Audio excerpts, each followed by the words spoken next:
Nah, adanya industri seperti halnya kita melihat adanya PLTU itu juga punya pengaruh perekonomian terhadap Pekalongan dan sekitarnya. Sekarang banyak hotel. Nah, pada saat itu kita bisa menggambarkan seperti itu. Tetapi para Laskar Diponegoro dengan membangun pesantren, mereka membangun peradaban. Juga ada orang-orang yang ahli membatik. Nah, ini orang-orang yang ahli membatik ini sudah saya cari yang benar-benar dari Laskar Diponegoro. Saya belum menemukan nama, karena mereka kemudian juga membuat batik dan dulu sebelumnya hanya jadi kuli-kuli, tetapi kemudian berubah menjadi juragan-juragan. Satu hal yang saya sangat tersengat, lanjut Mas,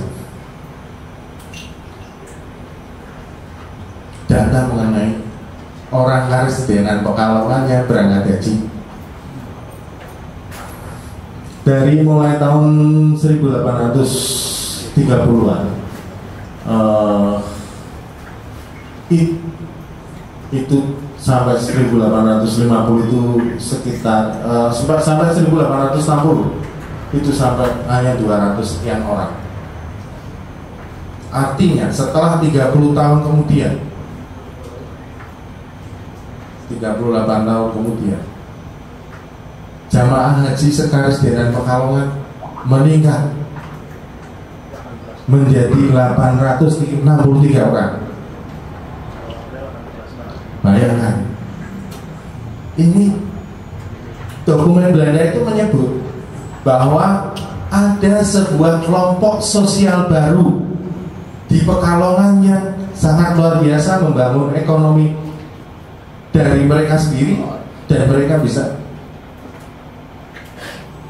menunaikan ibadah haji. Ini kalau saya lihat tanda-tandanya, kalau tidak bukan dari orang-orang itu siapa lagi?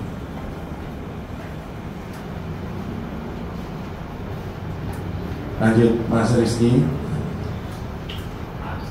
Nah, kita bisa melihat data pembatik yang saya sebenarnya masih mencari filenya Cat Angelino yang 1800, tapi saya baru menemukan yang tahun 1927. Itu sudah ada sekian ribu jumlah pembatik Pekalongan.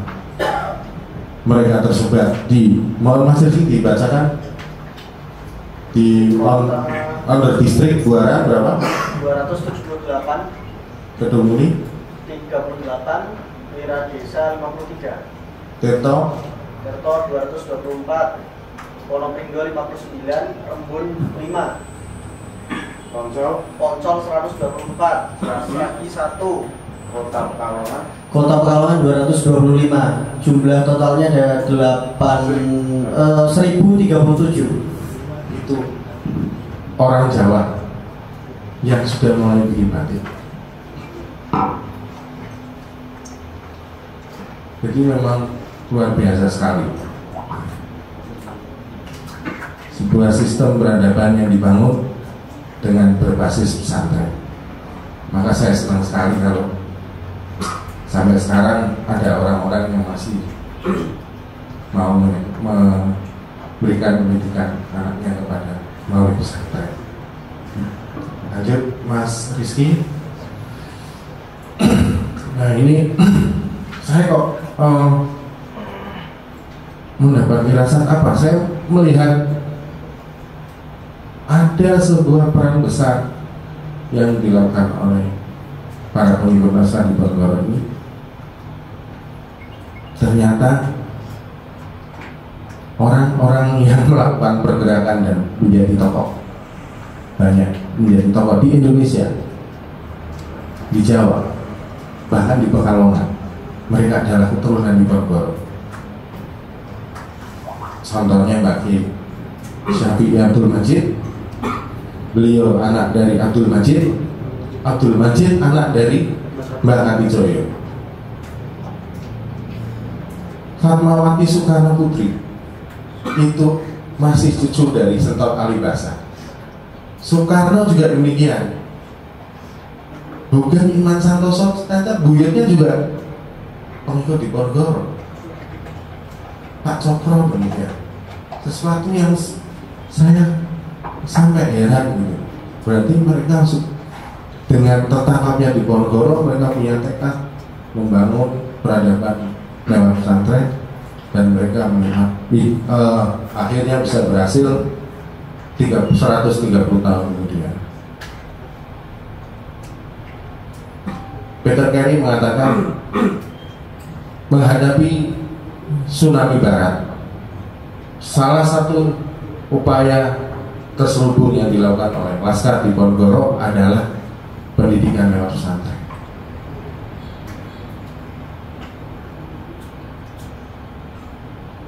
Saya kira itu, saya tidak berpanjang lebar, nanti mungkin bisa dilanjut yang lain. Mas Agus nanti bisa memberikan saran, tapi ini sekedar sebuah gambaran ya, gambaran. Karena saya pengen sekali pada malam ini ada, Buyo saya punya naskah ini, ayo mari kita bareng bedah di sini. Kita sangat jarang sekali literasi tentang Pekalongan. Kalau itu ada, wah luar biasa, berarti Mas Sofyan ini bisa menyedot itu, bisa menjadi magnet menarik itu, yang selama ini tersembunyi. Saya kira itu. Mohon maaf, bila taufik wal hidayah. Wassalamualaikum warahmatullahi wabarakatuh. Waalaikumsalam. Iya, kalau ngomong kalau ngomong soal sedot-sedotan, yang penting masih masukkan bukan sedot WC saja. Tetapi memang begitu. Saya perjalanan masih masukkan sejak awal memang sudah banyak menyedot banyak orang yang kemudian punya perhatian besar terhadap kota Pekalongan itu sendiri. Dan malam hari ini, alhamdulillah kalau kita bisa berkumpul pada malam hari ini.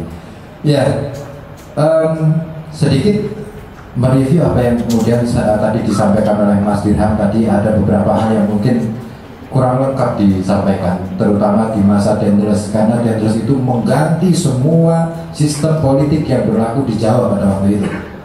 Bahwa kemudian Dendels mencoba melebarkan sayap kekuasaannya di seluruh pantai utara. Dia mau minta oleh Mataram dilarang, kemudian sampai ke timur, kemudian jadilah jalur Dendels yang sampai sekarang masih dipertahankan itu sampai kepalaan itu.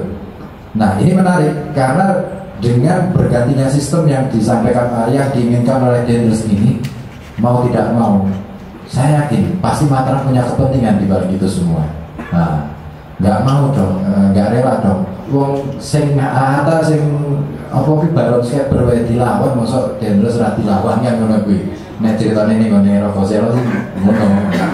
Terus jadi waktu ngono kae. Aku soalnya pernah film kayak kuwi soalnya. Legenda Rokoselo. Filmnya dahsyat itu. Nek YouTube tontonan ya. Aku nek film iki dadi Sunan Kalijaga. Iya, aku gawe Semar ngono kae. Wah, itu saya sih gitu. Dialog ala Sunan Kalijaga. Ini memang untuk menghayati tokoh Sunan Kalijaga sebagaimana yang dilakukan oleh Pangeran Diponegoro tidaklah gampang, harus melalui laku dan banyak hal. Saya nggak sempat melakukan ritual itu sampai akhirnya etok-etoknya guys dari Sunan Kalijaga. Nah, yang bisa menjawab perjalanan spiritual ataupun apa sih model perjuangannya di Pangeran Diponegoro ini Mas Agus akan mencoba memaparkan. Karena kalau kita lihat apa yang dilakukan oleh Diponegoro di masa jelang perang Diponegoro, perang Jawa 1825 sampai pokoknya 5 menit ya, 1825 sampai 1830. Ini berarti wayah buko. Nah, buka puasa ya. Nah, itu menarik. Yang dibangun ada dua kekuatan, yaitu ekonomi dan pendidikan. Dan dua-duanya kemudian dimuarakan ke dalam gerakan spiritual. Ekonomi yang dibangun adalah kemandirian. Di Tegalrejo kita akan melihat situs peninggalan Diponegoro yang menunjukkan kemandirian masyarakat Tegalrejo. Mereka dibangun sedemikian rupa dan ilham untuk membangun itu dari perjalanan spiritualnya. Begitu juga dengan pendidikan yang dilakukan oleh Pangeran Diponegoro. Wah, ini kok bagiannya Mas Agus. Monggo Mas Agus, biar tidak terlalu malam, dan saya yakin banyak teman-teman ataupun bapak-bapak semuanya yang ingin ikut nimbrung. Oke, saat durungnya ben tambah kali maju neh iki loh. Yang belakang itu wah penuh itu loh. Itu berapa ribu orang itu sudah di sana. Wah, luar biasa. Karena hari ini malam hari ini kita dihadiri oleh tidak hanya manusia. Tenang loh, ya keraguan nih, tenang keraguan. Mau diawali dengan tahlil itu, wah, auranya luar biasa masuk. Jadi yang di luar harap masuk. Kalau nggak masuk nanti ketemper loh.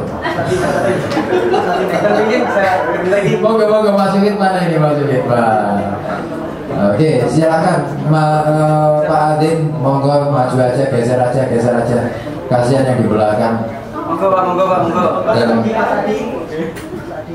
ya sambil mengkondisikan semuanya, kameranya diajukan aja nggak apa-apa. Ini kita diliput dari media I Was Here. Ya, I Was Here-nya Dendi sih. I Was Here Jakarta punya luar biasa. Malam hari ini kita diperhatikan oleh memang biar mulai Pekalongan adalah sentral, saya yakin itu. Makanya Janeti salah menempatkan ibu kota ke Jakarta. Sumber masalah toh. Ono Ahok karo ngono ya dadi rame, ono apa rame. Sapa meneh wis kok derek rame. Makanya ono Pekalongan ki ono iji ribut. Dijamin tidak ribut gitu loh, karena sudah ada ribut di sini. Baik Mas Agus, monggo.